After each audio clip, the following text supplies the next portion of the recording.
This brings, of course, a question, and that question is about key management. Who knows what about you once you use that LPAV2 mechanism with an individual authentication or pre-shared key?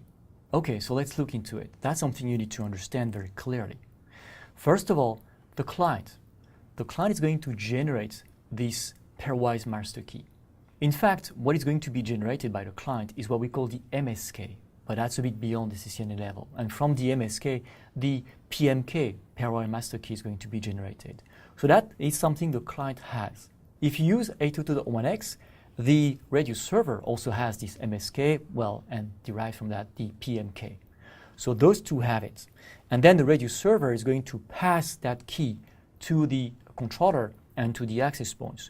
So they will be receiving that PMK from the Radius server. If you use a pre-shared key, PSK, then in fact that PSK is going to be used as a PMK. So your pairwise master key is not derived from anything, it's just there, that's the PSK.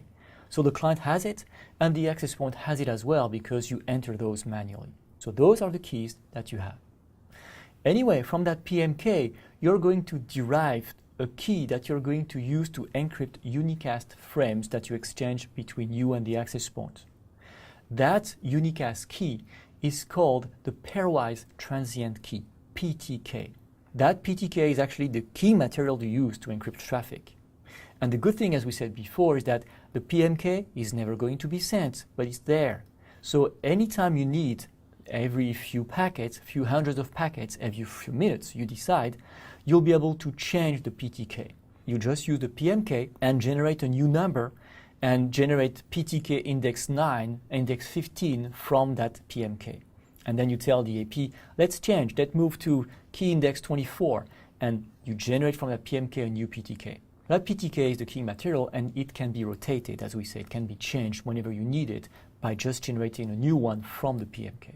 Then, as you remember, the access point may need to send broadcast traffic encrypted to everyone in the cell. So the access point is also going to have what we call a group master key, which is pretty much like the PMK, but for broadcast traffic.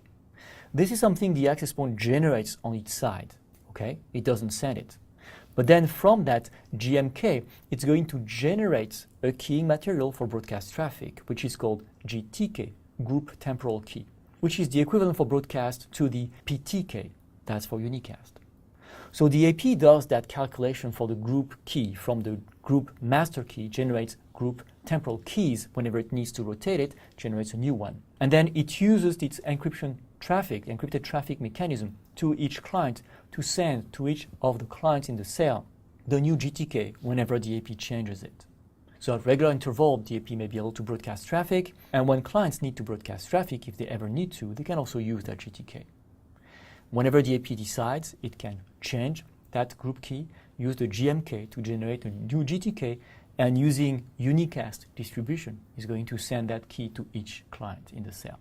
So those are the keys that you have in the cell.